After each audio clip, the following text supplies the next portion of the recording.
Oh, this really is. I love you too, and thank you too.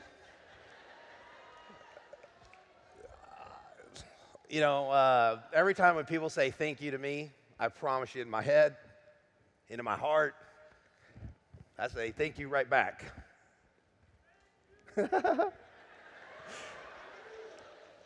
Because we really are doing this together. And when people ask me, where do you want to be 5 years, 10 years, 20 years from now? Yeah, I've got big ideas and big goals and big dreams, but I promise you, if we're just doing more of this, I'll be a happy camper.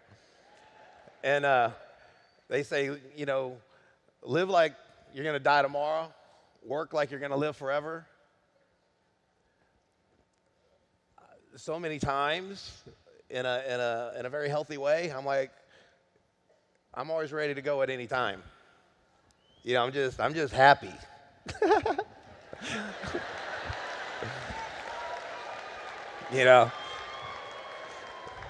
I'm just happy. I'm grateful. This is awesome. It really is living a great dream with you all.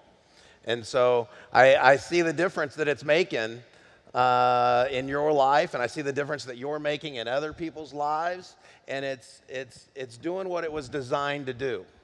This was built on purpose, and I hope that gives you confidence that there is a plan. I'm surrounded by a team of people where we do have a common vision. And we do make plans, and we execute according to those plans, and it turns into reality.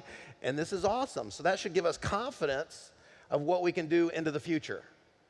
If we can do everything we've done up to this point, if we keep doing what we've been doing and we stick together, what else can we continue to do into the future? Yeah. So absolutely, our personal mission statement, fun, freedom, fulfillment. We're living it. It's happening. And I have to stop and take a breath because it's overwhelming. We want the experiences, to be more readily available to each of us, all over the world on a daily basis. What is it about WorldVentures, us, Dream Trips, that's just, so positive? Why does our Kool-Aid, taste so good?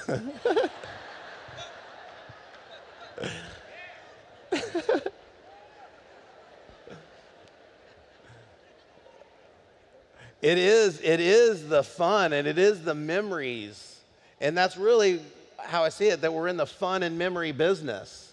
And I look forward to the day where, yes, Dream Trips have been our cornerstone product, and we continue to have that evolve and grow and get better, and staff up and hire more and more people and better people to help us continue to make that better and better.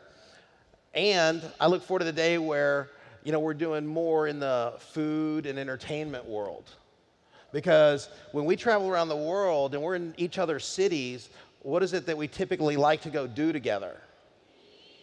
Eat, drink, be merry, right? So we have some very unique plans that are going to get us together more often. And I want to talk about that just a little bit later in my talk. But at first, if I'm going to get up here and talk to you today, I want to talk to you about the foundation of this company and really represent that even more so than the future. Earlier, I do. When it's that RMD level, it hits me, because there really is a pivotal point there. In my mind, up until that point, you're working and working, and you're building and you're building, and you're learning and growing. But there really is a pivotal point at that RMD. And so I know what it took to get there. I know all the conversations that had to happen in here and in here for that to become a reality for somebody. And so I think that's what we're trying to do. I think that's what we're trying to show people a clear path how to get there. But, this is kind of my new uniform. I'm proud of this uniform, too. I like Tommy Bahama. Y'all know that we kind of are offering some Tommy Bahama stuff now? Yeah. A great brand. Our brand is starting to partner with other great brands. You'll see that more and more in the future because you all have built something big and special around the world, and other big companies are really looking at us. And right now, we're at this pivotal point where they're trying to decide, who are y'all and who are y'all going to be in the future? And they're starting to go, okay, do we really align ourselves with you? Do we really partner up with you? And they're interested. They're intrigued. And this is why we're asking you to kind of be brand ambassadors with us and appreciate the brand and respect the brand. But there is a lot of learning that we're doing together as we go from 100 million, 300 million, 500 million, and we got a great trajectory going on to 1 billion. And I believe that we're going on 9 years old. I believe at our 10-year mark, we'll have done over 1 billion in sales and 1 billion in revenues.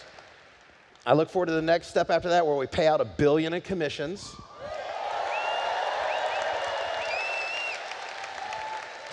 And this will happen pretty quick. I'm really excited about, now for every referral, you get 100 in Dream Trip Awards, which really fits with something I talked about years ago, which is earn dream trips. Remember, if you recall, I've talked about I'd like to do to the travel industry what Skype did to the telecom industry. Think about this for a minute. Who pays for long distance anymore? Right? So wouldn't it be cool if, who pays for vacations anymore? This is weird. When there's earned dream trips, yeah? And you really got to get in tune with this one. You really got to be able to answer this one for yourself and for people. What's the difference between a dream trip and a vacation? Because the masses that you're out there talking to, they don't know. And the more you can show them the difference between a dream trip and a vacation, that's when you start to build the value. So do we want to compete on price? Absolutely. But do we also want to describe what a dream trip is? Yes. All right. So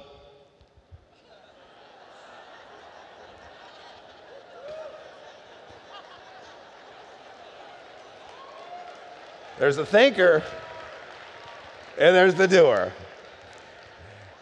And this is funny, but there really is a time for thinking. There really is a time for contemplation. And again, for me, what I always try and do is, seek ye first the kingdom of heaven, number one, for me, and love one another. Those are kind of the big rules of life.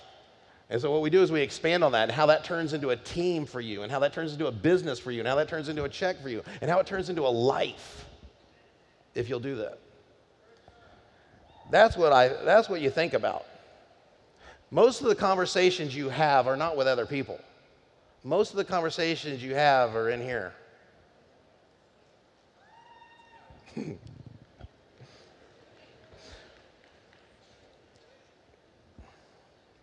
So if there was nobody else on the planet, it would be you and God and Earth, right?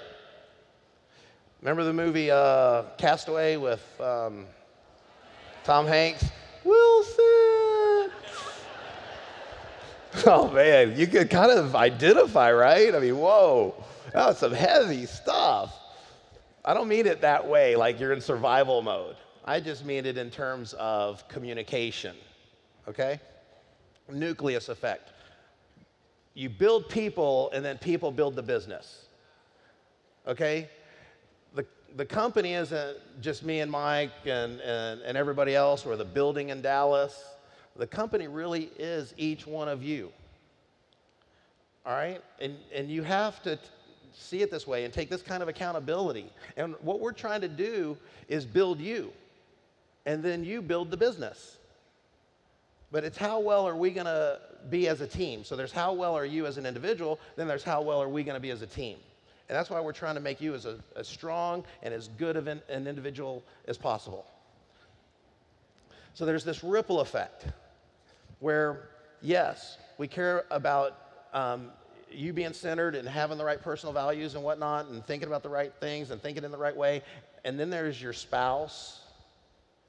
And then there's your kids. And then there's your extended family and friends. And then there's your community and this business and whatnot. So I want you to have a solid center. And when I see this leadership, that's the other reason I get so emotional.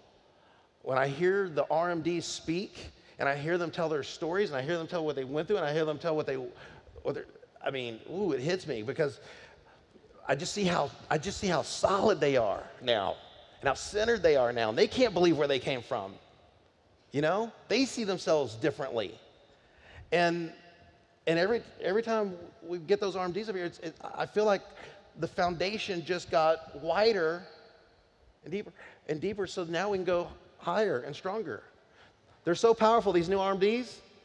When they speak, can't you look forward to the day they're training around the world?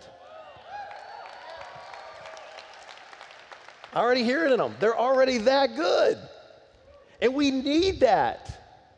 We need that. We need you to go through the same process, the same path they've been through. Because as we grow around the world, we need more leaders all the time. You know, another interesting thing to me, I believe that our company, as we're growing, it's been upwards of 40,000 new members a month. And then, like Mike said, that turns into what we believe we're able to do with volunteerism trips. We can build that biggest volunteer army in the world. Wouldn't that be cool?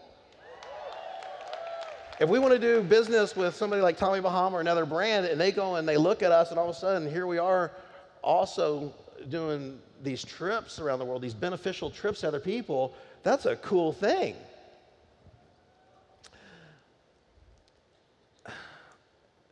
So a part of growing is this reflecting and this admittance. What is it that inside you, like, okay, I can admit to myself that's going to lead me to growth? Or what is it that somebody comes to you and says, you know, if you want to go to the next level, or so there's your perception of you, and then there's other people's perception of you, right? There's what you believe about you and what you say about you, and then what other people say about you. And are those things really in congruency? Are they the same thing? Do they really match up? And if not, people give you feedback, they're trying to raise you up. Feedback is what champions eat for breakfast. So can you take a bowl full of feedback? And in that, there's this admittance. You know what? You're right. You know what, man? I could really work on that. You know what? I see how that would take me to the next level. There's real power in that. But the natural inclination, I think, for most of us is to get defensive. Yeah? But that doesn't really serve us in the growth process. The rationalizations, the justifications, the things like that. So judge not, lest ye be judged. So it's not about judgment. It's about us, iron sharpening iron, us making each other better. You with me? That's the spirit. Yes. So admittance can lead to change, because now there's this awareness. You get to contemplate it. You get to ask, is this so or not? And do this internal reflection. Then you grow. Then you change. When you change, our company changes. Humility and gratefulness. Could you imagine, okay, if I started to think in a different leadership level way, and I started thinking, oh man, I own this big company or something, that'd be kind of egocentric and wouldn't be humble and right? And be nice to the people you see on the way up, because you'll see the same people on the way down. As soon as you forget where you came from, you're on your way back. There's real reasons to be humble. And humble thyself, but be grateful. Somebody who in a very fun way, doesn't have to keep me humble or anything, but just it's just fun to have a person like this in your life, and somebody I'm really grateful for is my assistant, Amy. Woo! Let me tell you, Amy Garrett, she is awesome. I mean, she is so my right arm. And so much of what I'm able to do and help with my contribution to the company is because, my goodness, she's there. And she helps me with everything all the time. So would y'all help? Would y'all just say happy birthday, Amy? 1, 2, 3.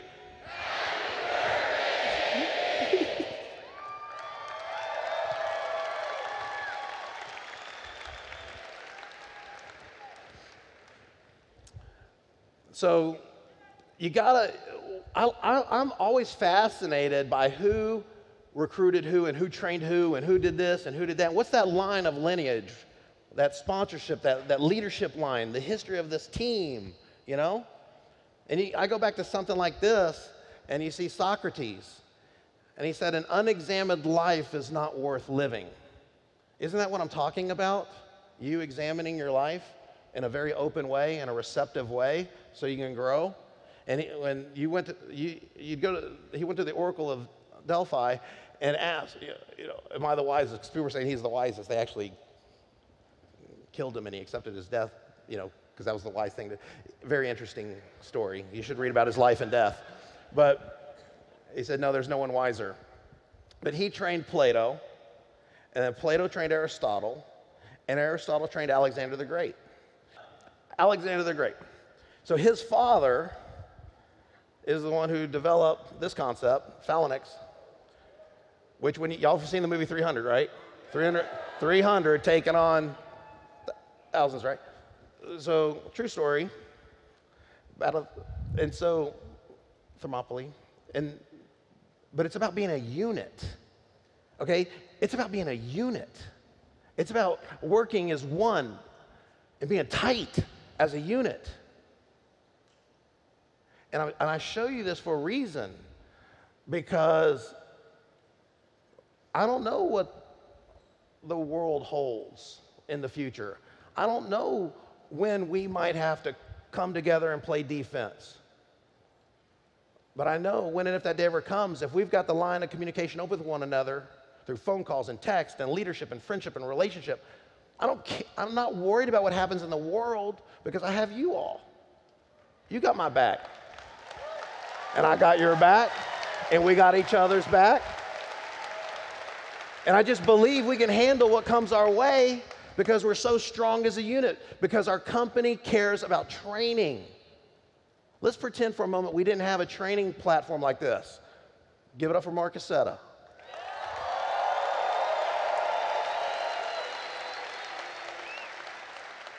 And I love him and respect him as a friend and as our head trainer and as a father and a husband. I do. I mean, I really respect and value Mark in all of our lives. Tribal leadership.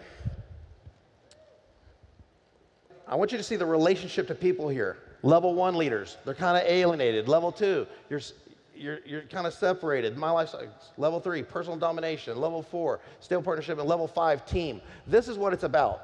We really want you to adopt one big team. Continue to help sideline.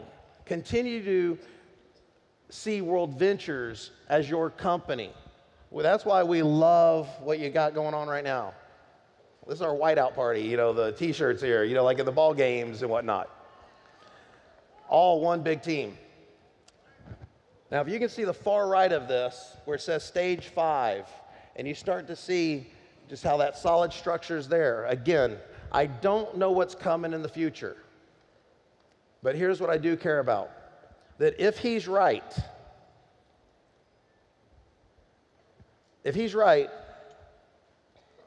and we're a tight unit, we're prepared.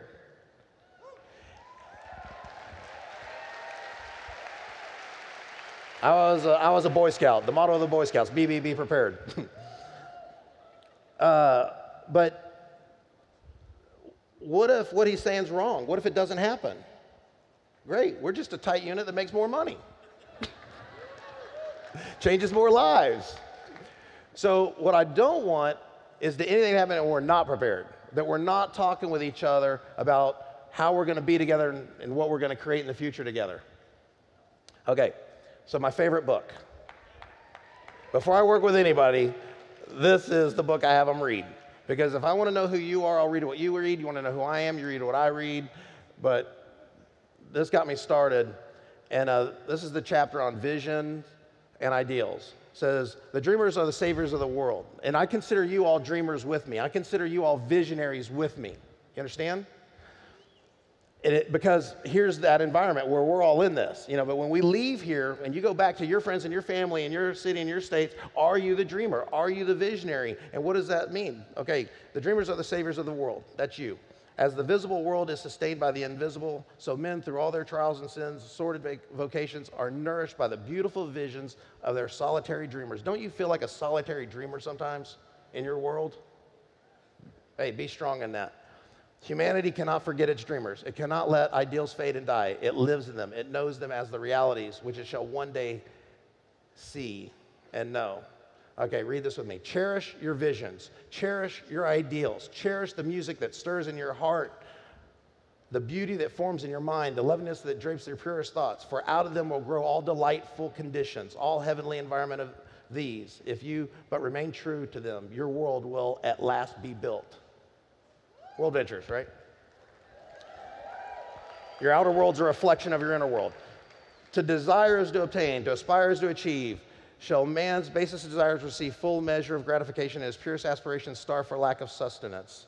Such is not the law. Such is the condition of things never obtained. Ask and receive. Right here. Dream lofty dreams. As you dream, so shall you become. Your vision is the promise of what you shall one day be. Your ideal is the prophecy of what you shall at last unveil. RMDs.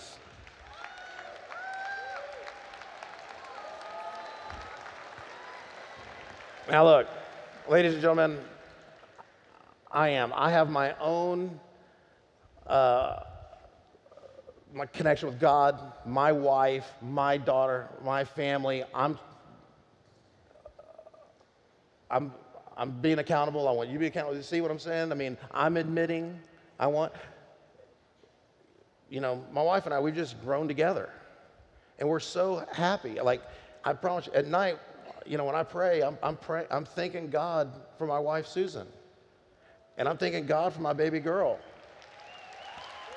And I'm just so appreciative of that life. And I'm so appreciative of this life.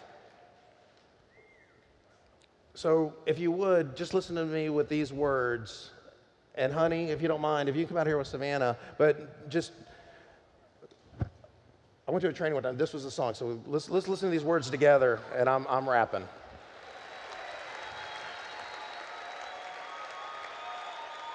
All right. And the woman in the mirror.